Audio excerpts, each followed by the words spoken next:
Welcome to the Security Squawk podcast, where we discuss the business of cybersecurity. Here are your co-hosts and cybersecurity experts, Brian Horning, Reginald Andre, and Randy Bryan.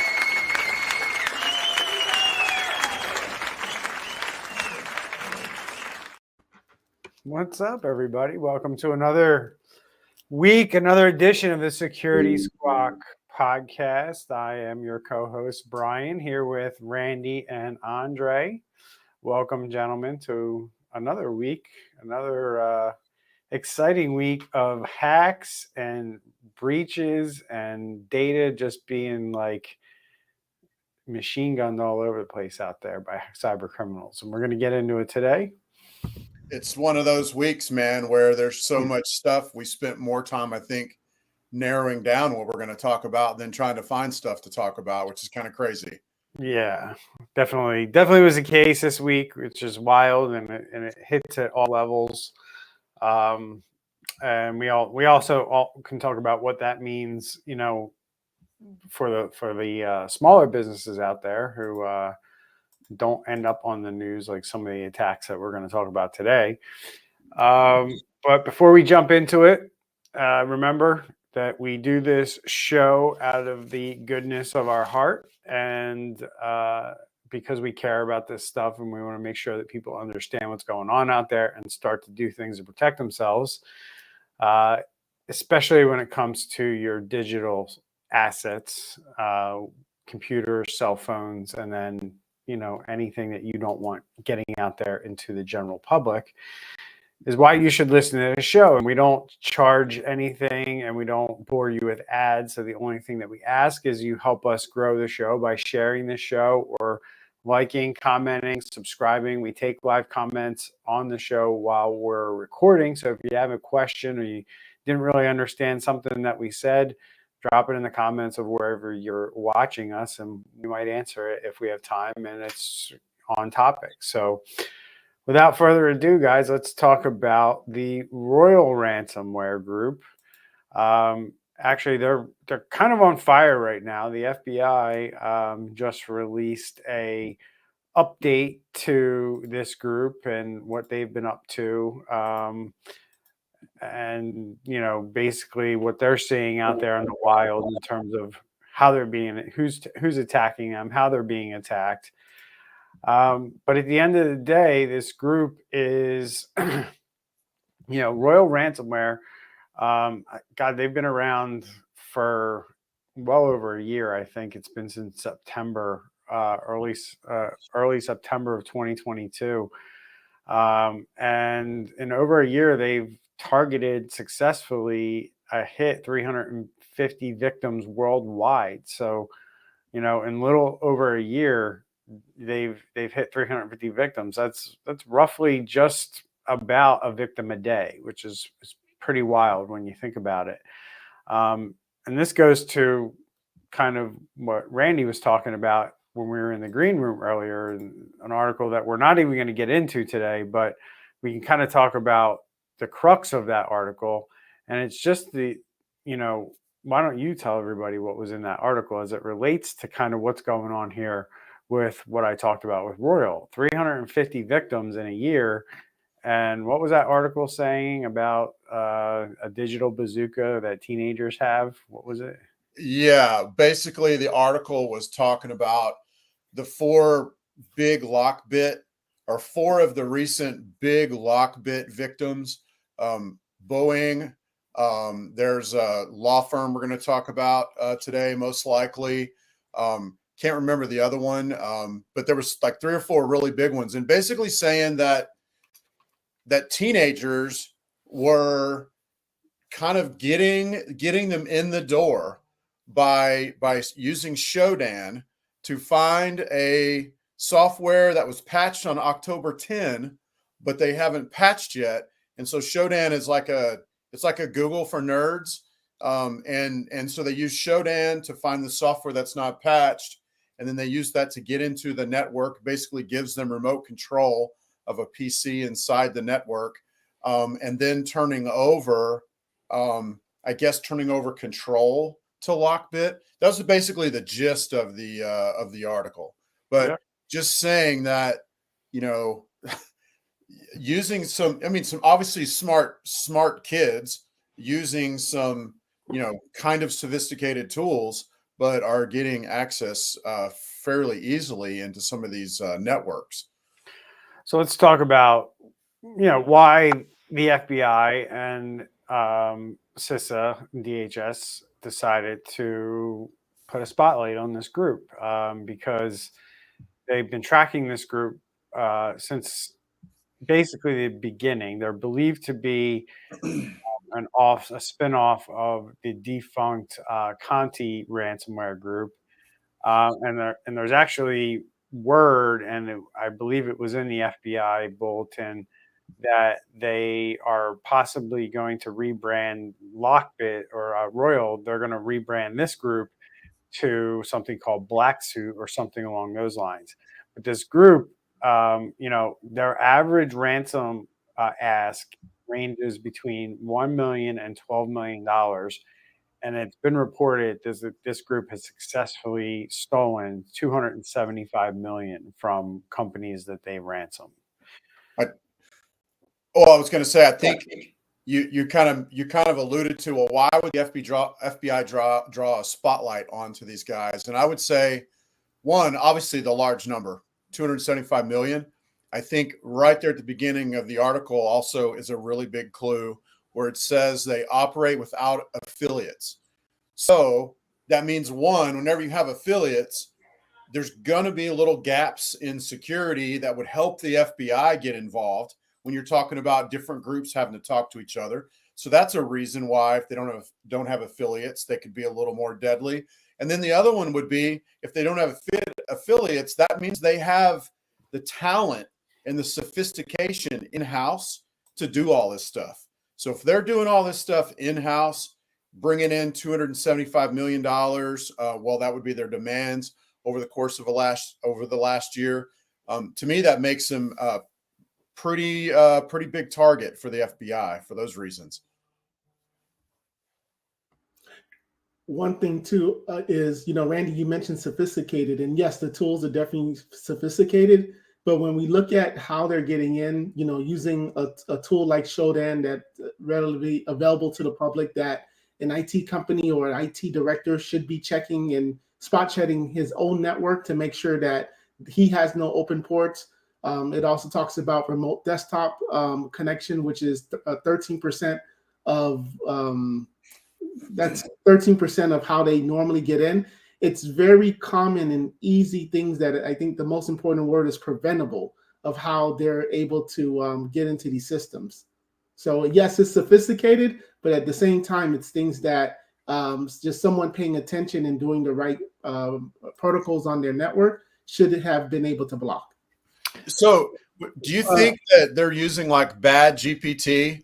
That's my name for the wayward versions of ChatGPT. Do you think they're using like bad GPT to come up with like these ideas? Because you're right, it's simple, but it's also kind of some of them are kind of rethought out ways. Simple, but kind of maybe they looked at it a little different, put the pieces together a little different. You think they're using like ChatGPT or something like that to come up with like strategies?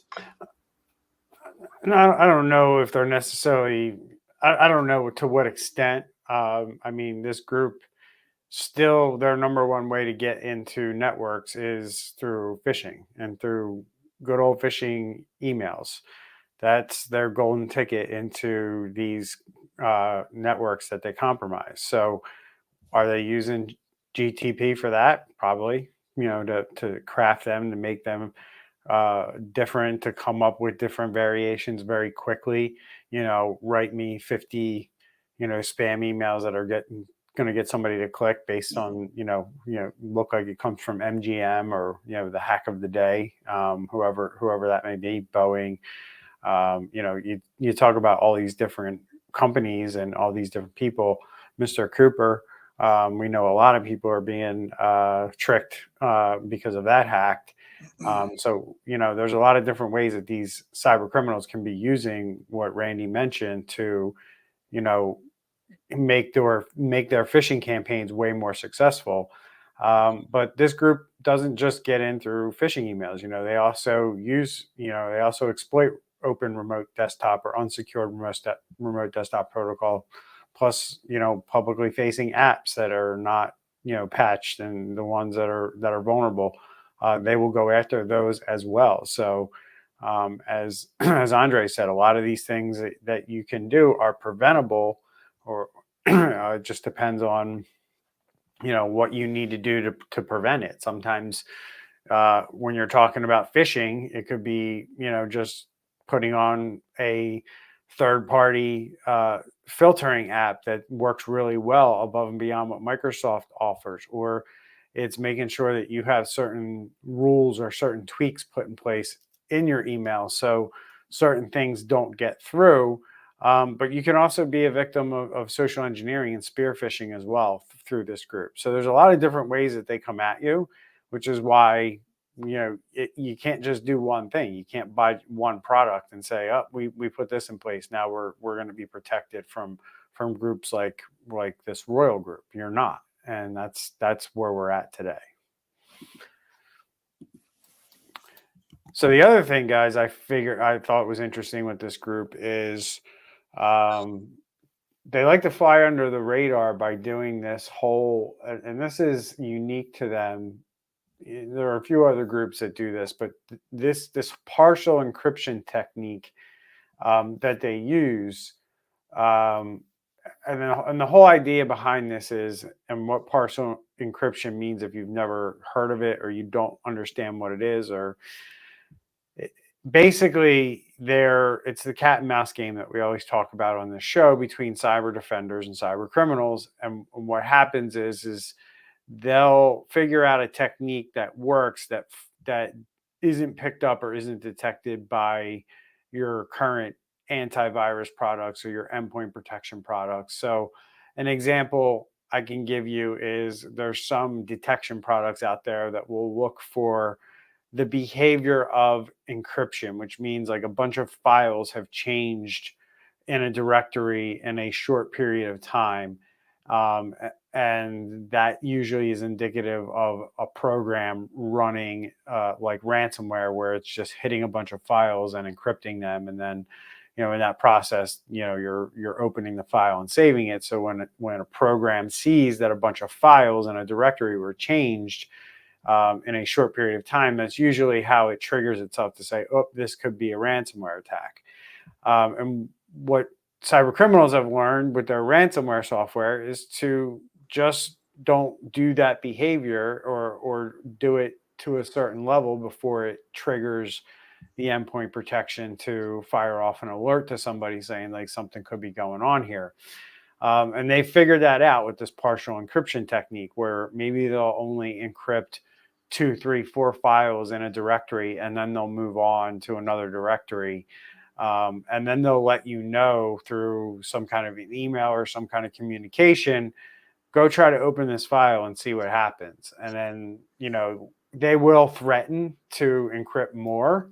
This is just a technique that they use to like get your attention and to get things encrypted without setting off any alarm bells. So I don't know if that made sense, guys, but that's kind of like what this group is essentially known for. I don't know if you picked up on anything else about this group, but those were the things that I saw in the FBI article that stood out to me. Oh, go ahead. No, I was just going to say the bad guys are always going to be ahead of the good guys. Not always. The old cat and mouse game. This was really interesting. Some of the signature things that they have, though, like they use Cobalt Strike. Yep. They use derivatives of malware tools like YourSniff and Gozi.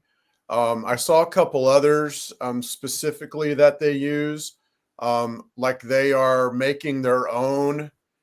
It said basically they're hardening their tunneling basically to themselves. Yeah. To where not only do they have a foothold, but they're also basically building up that foothold to make it harder for detection. But they're using a tool called Chisel for that. Yep.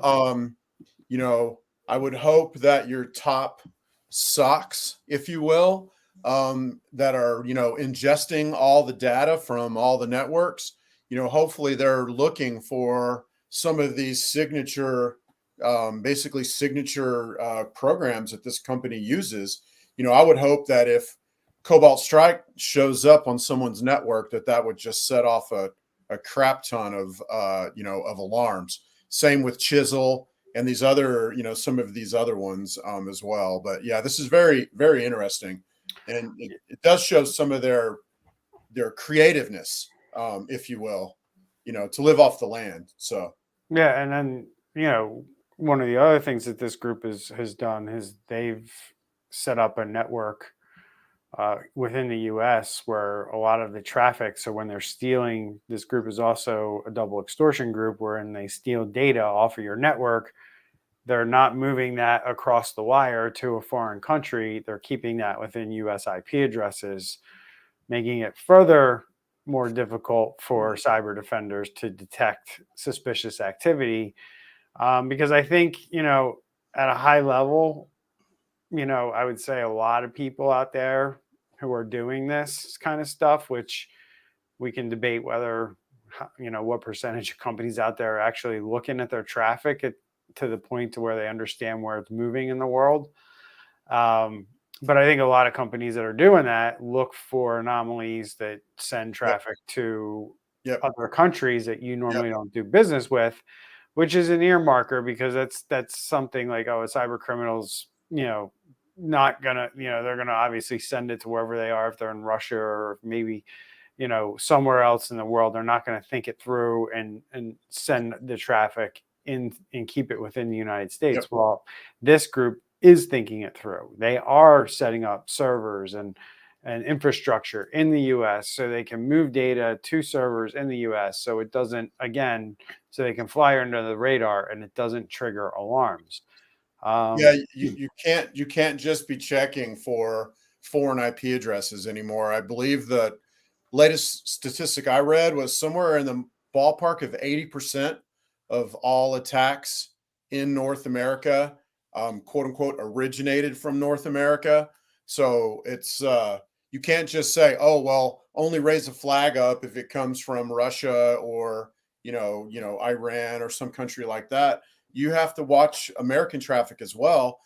Something we've seen a lot over the past couple of years is using Cloudflare's IP addresses, because for like a web server, cPanel, I don't want to get into the weeds too much here, but for cPanel to do what it needs to do, if you have stuff in Cloudflare, you have to whitelist those IP addresses. And then when you do that, for one, you do it for anybody that's in Cloudflare. So that's also easily exploitable, if you will, by these criminals using Cloudflare's IP addresses, which can be originating in the U.S. as well. Yeah, it's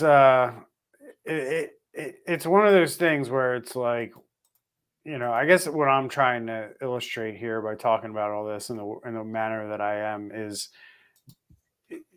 we talk about this cat and mouse game, but we also know that businesses are not doing a lot of this stuff, right? So that's why I was careful to say, like, for the businesses that are doing this kind of stuff, because we know a lot of them aren't, right? So let's just, take a step back and think about it. These guys are already 10 steps ahead of most businesses. So like most businesses, by the time they wrap their head around what's going on here, the cyber criminals are already going to move like 3 or 4 times.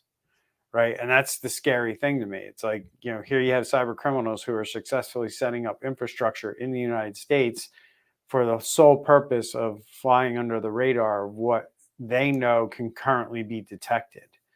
Right. And businesses just don't even have a clue as to like what's in place right now. And that's the scary part to me. I don't know if you guys see it the same way, but it's just like, wow, it's like most business owners would be shocked to understand the breadth and depth of what cyber criminals are willing to go through in order to stay in business. I was just at about a month ago, last month, I was at a conference I got invited to, but it was all law enforcement. and they were just introducing, like, these people, these officers that kind of do the IT or do the cyber criminal work. They were just now hearing about zero trust. It was like a new term to them. Oh, come on. Really? No, for real. Remember that time I was in the booth when I did Yeah, I remember. Yeah. Zero. They had a vendor out there, and people were raising their hand, asking questions about it, like they had never heard of it. That is wild. So, all right, guys, moving right along. We'll see what happens with the Royal Ransomware Group, and what they're up to, and what they're gonna probably take advantage of here in the next couple of days, because there's a couple of big vulnerabilities out there that were just announced that I would imagine are not going to be taken care of anytime soon. So, as we want to move along here and talk about this Michigan-based McLaren Healthcare, which we covered this ransomware attack back when it happened. I remember talking about it. And they're a Michigan-based healthcare provider with facilities all across the country. And they had a cyber attack in late July, early August. And the Alpha V ransomware gang, also known as Black Cat, claimed responsibility for the breach. And in a filing with the Maine Attorney General's office, it revealed that hackers had access to McLaren's system for 3 weeks. And during that time, the healthcare company detected the intrusion on August 31st. And they believed that they initially got access on July 28th, so essentially over a month. The access data included patient names, dates of birth, social security numbers, and extensive medical information such as billing claims, diagnosis, prescription and medication details, as well as diagnostic results and treatment information. The breach also affected Medicare and Medicaid patient information. This McLaren operates 13 hospitals across Michigan and employs approximately 28,000 people. They have $6 billion in revenue in 2022, and the breach's severity prompted Michigan's Attorney General Dana Nessel to issue a warning about potential widespread impact on patients. Thoughts on this, guys? I know this fires you up, Randy, when you see this kind of information floating around out there. Well, so it does, because it's usually understated. So actually what I'm doing right now is I'm trying to find some of their press releases from around September 1st. But guess what? I found an article from the middle of July in 2021 where they had notified the Michigan or the U.S. Department of Health and Human Services, and it looks like also maybe Michigan, but they had notified them of a data breach affecting 64,000 patients. So this is not the first time apparently that this has happened. But yeah, that stuff that you mentioned, social security numbers and all that, that's a gold mine for criminals, because anything they can put in a phishing email, which, remember, ballpark 95% of all attacks start with a phishing email. So anything they can put in there to lower your guard, like something you recognize, something that just makes you think, oh, this is really McLaren, or really, this is really some provider of mine. Anything they can do makes it more likely for you to click on it and give them information that they can use against you. So look at this sentence here. The dark web leaks site showing access to the company's password manager. Oof. And how many, I think we've debated this a few times, where do you put your 2FA, rotating numbers in your password manager? No. So, but it's interesting that you bring that part up, because I was actually going to talk about that. The ransomware group, Alpha V, posted screenshots on their dark website of the McLaren password manager, internal financial statements, employee information, and detailed patient records, including social security numbers and diagnostic information. That's what was posted on the dark web leak site. So despite these claims of being in contact with McLaren, there's no evidence to support this. So basically, McLaren is saying that that's not their stuff, and they're not talking to any hackers. So it's interesting. And then the position that this company has taken is also interesting, in my opinion, because they're being extremely tight-lipped about this. Mm-hmm. The spokesperson David Jones declined to comment beyond the public statement and didn't provide any information whether a ransom demand was made or if any payment was made. And their chief information security officer, George Gobble, was not made available for an interview either. So I find all that stuff interesting because I guess, we've been talking a lot about what our federal government and what we're starting to see our government require businesses to do around this stuff. And this is the exact opposite and this is why FTC and SEC, and now you're going to see probably the healthcare sector in some way, shape, or form, either HIPAA or HHS or somebody come along and make these people disclose things expeditiously, similarly to what we're seeing with FTC and SEC. This is the exact behavior that our government is sick of businesses doing, which is basically like shutting up and not saying anything about anything. And I don't know if this is an attempt to brush it under the rug, but it's definitely an attempt to not release information to people whose a lot of sensitive information has been stolen as a result. Do you want to hear something crazy? Oh, go ahead, Andre. No, I said they figured Thanksgiving is next week. We'll just tell them, the Wednesday before. But hey, keep in mind, last week we talked on the show about Mr. Cooper. Mr. Cooper, they said that hey, nothing to see here, and then this week they released that there was something to see.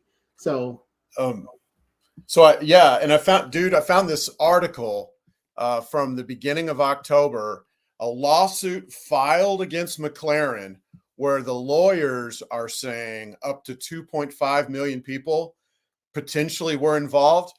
McLaren's official statement, and we're not saying anybody's guilty or not guilty, y'all. We're just doing like we do. We're reading between the lines. Here's their official statement. It says they're investigating reports that some of its data may be available on the dark web and will notify individuals whose information was impacted, if any, as soon as possible. That was a month ago that's what they were saying. And that's in a response to a lawsuit. The lawsuit's saying there's up to 2.5 million. And if we have time, this article, I want to just say a couple really quick, but the way that they can use your information, a bill from your doctor, they can send you an explanation of benefits statement. They can call like they're your doctor trying to get medical debt from you. They can send you medical debt notices. The list just goes on and on of all the things they could possibly use from this. I'm not going to keep reading it, but it's a lot of stuff there. So yeah, but and just think about it, like who and like the I don't even know what to call it, like bad energy that gets put in the world when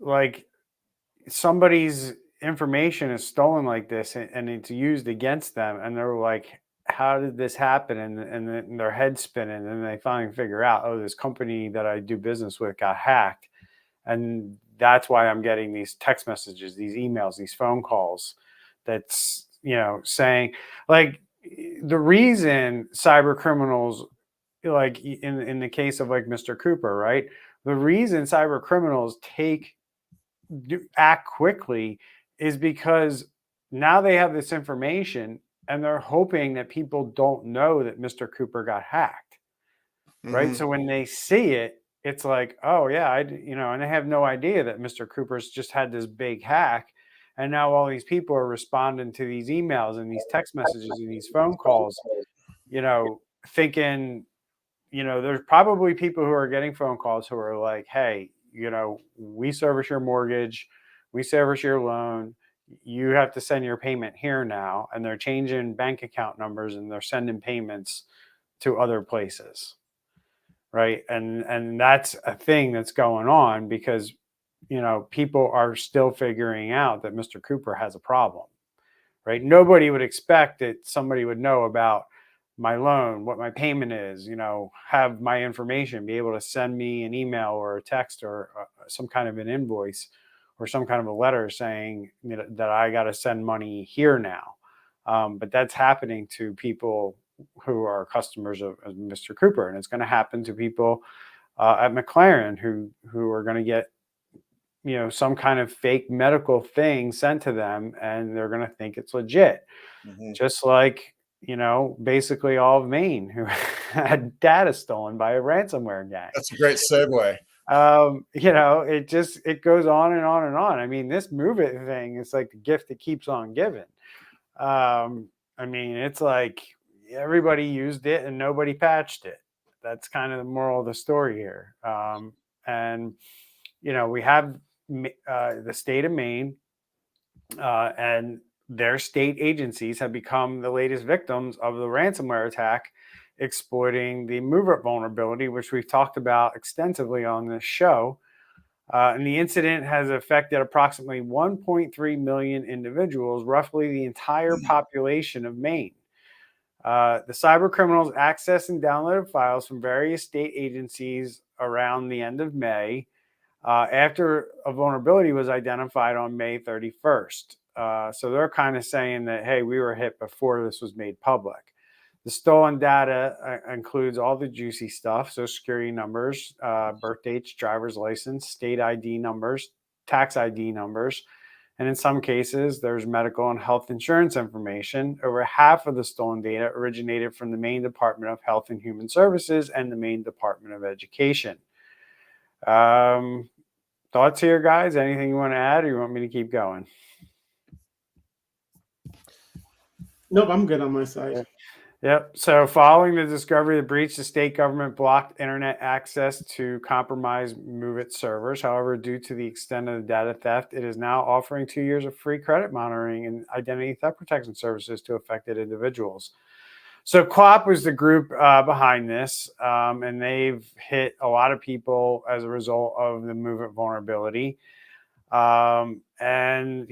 This software creator MOVEit is actually under investigation by the SEC for their software to figure out, like, hey, were you guys being lazy about your security when it came to this software, or what was the deal here? I don't know how far they'll get with that because there's not a lot of regulation around, writing good, secure, proper code. Maybe they can see if through discovery whether or not maybe security researchers have reached out to the company to tell them that they've had a problem with their software and they've just ignored it. Yeah. And they can show a pattern of ignoring that. And that could be something that they could definitely, maybe go after them on. But there's not a lot of, laws or regulation on this stuff. So I don't think they're going to have a whole lot to stand on, even if they do find something. So isn't it unless they show that they didn't tell investors about a problem or... Right. Yeah. I mean, that could essentially be it, right? You have this major vulnerability that, would take a massive undertaking to get rid of. I don't look at it any different to Rackspace, right? Mm-hmm. Which, they're actually, they had to file something the other day that says that they're losing more money than they thought from that ransomware attack. Again, it's like the third time they've had to do that, but it's the same thing. You got to kind of give people a heads up that, we the Rackspace made the decision not to upgrade their servers. Right.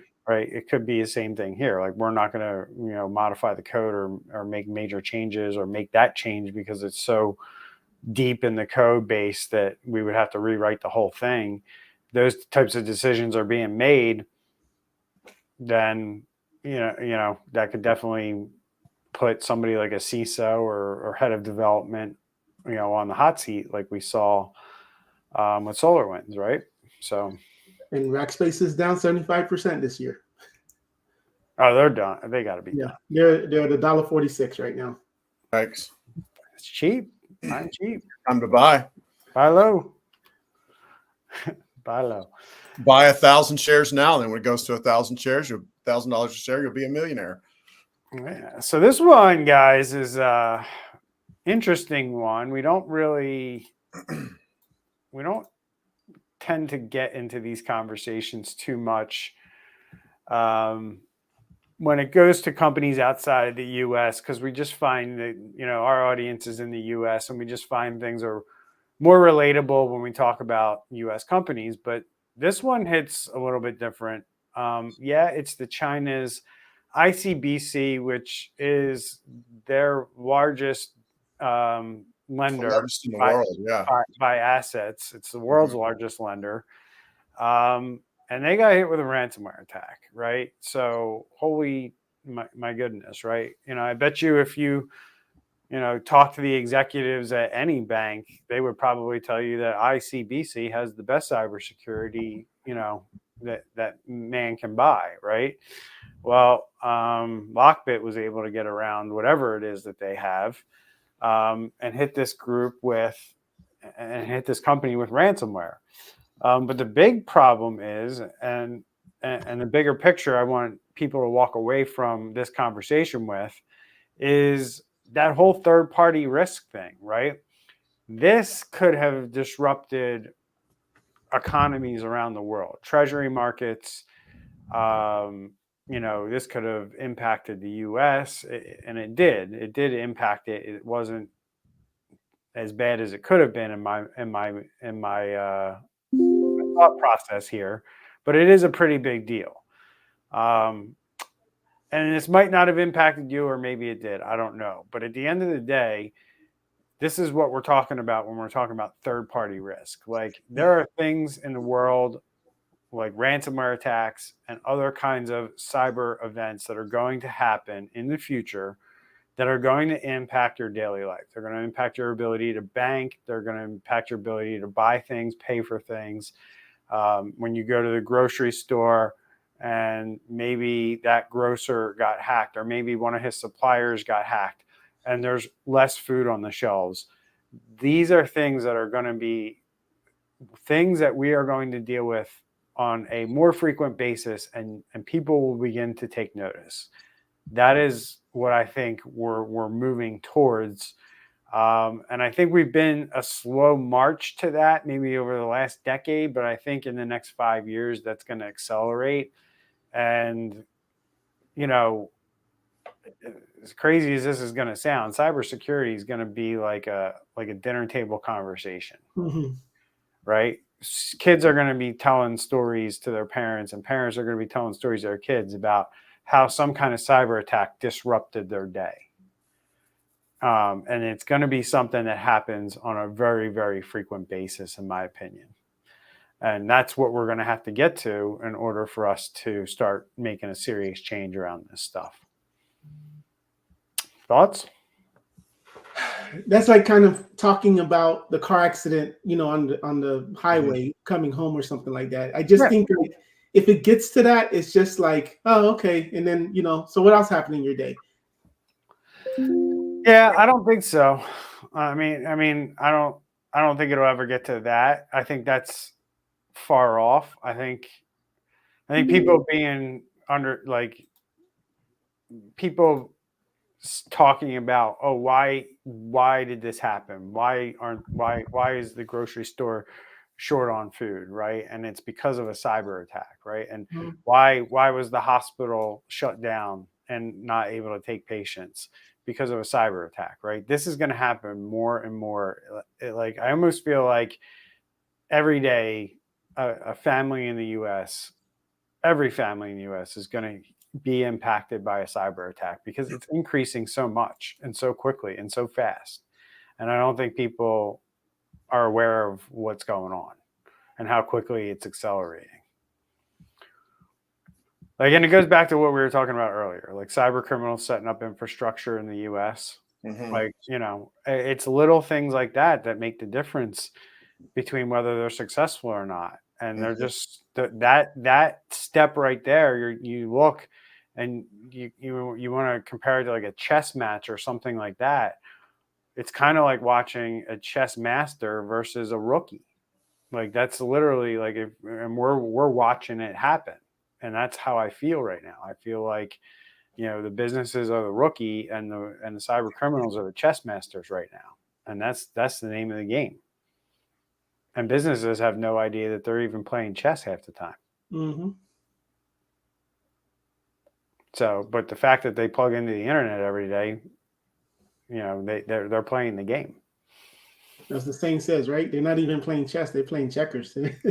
That's right. They don't even know what they're playing. So any thoughts on this? I don't know. That was just my big takeaway at a high level. Like, I don't want to go too deep into like what happened here, because like we all kind of agreed, we don't really care for whatever reason. But I just think looking at this from the perspective of, wow, like this could have really done some damage to the economy.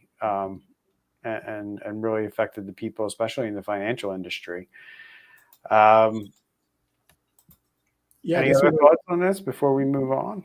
Would have been bigger than the Colonial and MGM, right? This would have affected everybody.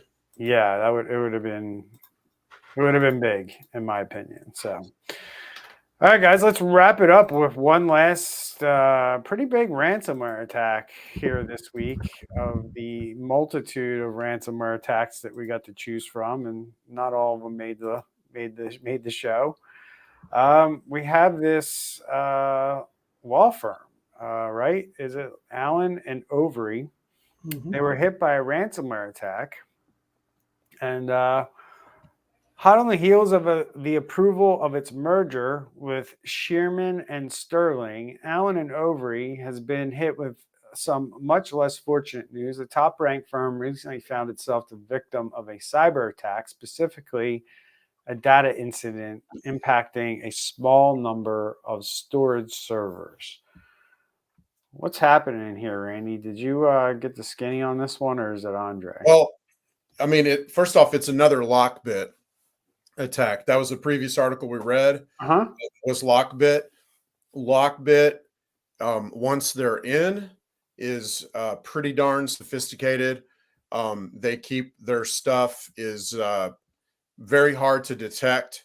They use a separate password for each network that they get into, for the encryption, blah, blah, blah, a lot of stuff. But the fact that it's another LockBit takedown or pop, whatever you want to call it.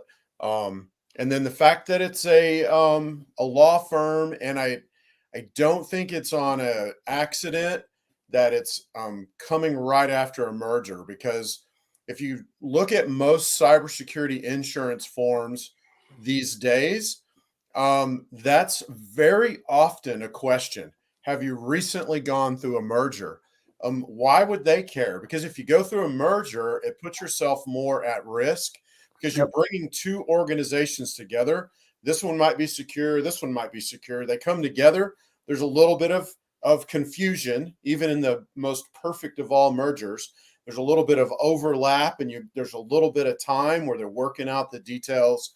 And it does make your organization more likely to be at risk. And so we're seeing that as a question now on cybersecurity insurance applications. So anyway, that seems to be what has gone down here. This is one of the largest firms that there are, and it sounds like they had their data on servers, so on storage servers. So I don't think we're talking about that it's in 365.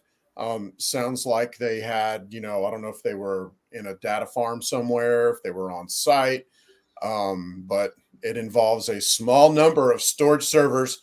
Here we are, the first week, and there's this whole downplay again. Oh, just a small number of storage servers. These storage servers could have 100 terabytes on each one or something, Yeah. So maybe there's only 3 of them, but this could be terabytes and terabytes of data. There's really no way to know at this Yeah. point.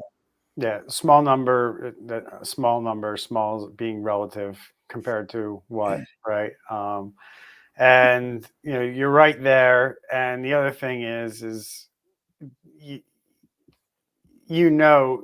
that what you said about insurance agents and their policies with cyber insurance being accurate, and why they ask that question, because they look at the data, and the data tells them that most cyber criminals or hackers are on a network for about 300 days before they strike, or before they let you know they're there, deploy ransomware, or before they basically get found out by somebody who's looking for them.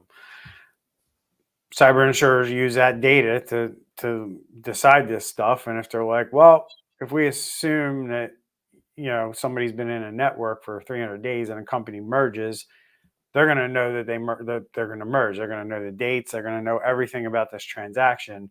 So Randy's right. The risk of something happening goes up significantly after a merger, which is still to this day, it blows my mind that the M&A industry does not have a cybersecurity company go in and evaluate companies that they're purchasing before they purchase them, because you'd be able to find out if they've been hacked or not with some kind of decent cyber risk assessment, right? So, but they're still not doing it to this day. I don't know. I guess if they get hit, it's the cost of doing business. I don't know what the logic is behind that, but there are better ways to go about things. That's why we need laws. That's why we need regulations. That's why we need lawmakers smart about this kind of stuff, so they understand that businesses are out there every day making decisions to not do the right thing, in the name of profits, in the name of growth, in the name of you name it. We don't want to spend money on it. And that's what's going on out there. And that's why your data ends up in the hands of cyber criminals on a daily basis. Yep, and you talked about the criminals being there for 300 days, so they definitely saw the paperwork. It's been reported now that merger was $3.5 billion, and now the cyber criminals are asking approximately anywhere from 50 to 75 million is their estimate of how much they want. So data was stolen. That's the interesting thing. And LockBit, obviously, they steal data. So we'll see where it goes. They'll pay or they won't pay based on whether or not they see the threat of that data being released as something that and as a law firm, it's interesting, to see how they play it, right? Because they know the rules, they know the laws, and they know what they're up against when it comes to this stuff. So they're going to be well informed of, hey, if we don't do this and this gets out there, we run this risk, and they have to weigh that risk and decide what game they want to play with these guys. Mm-hmm. So yeah, there seemed to be, let's say 3 years ago, law firms kind of seemed to ignore a lot of this kind of stuff, because I feel like they had this idea, well, we're lawyers, so what are they going to do? Sue us? We have infinite, resources to respond or whatever. But I've seen, especially in the last year, we're not really seeing that attitude anymore. We're seeing lawyers more take it seriously. And I guess, I don't know if that's law or what. I know around here, a lot of the state bars have basically said, you're not up, you're if you're not protecting the data, then you're not being ethical. So you could potentially be disbarred. I mean, if you have a cybersecurity incident and the State Bar Association wants to disbar you, that can absolutely be a thing. Yep. So I think it's an ethics thing for them, and most lawyers, hold a pretty high bar when it comes to ethics. So a lot of them, understand by talking to other breach attorneys that this stuff is a total shit show on the other side, for the defendant, right, or the victim.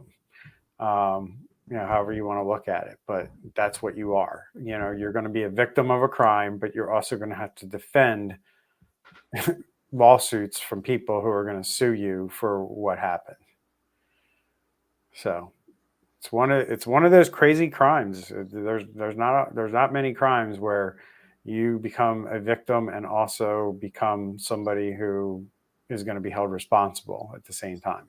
Mm-hmm. So heed the warning, folks. Do what you need to do. Call companies like us. Get help with this stuff. Don't fight the battle on your own. It's way too deep.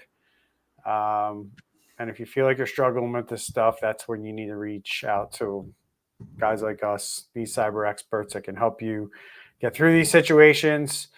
We've hoped you've learned something from what we've gone through today with these different cyber attacks that are happening right now. If you have any questions, you can always drop them in the comments. We have people that monitor those throughout the week.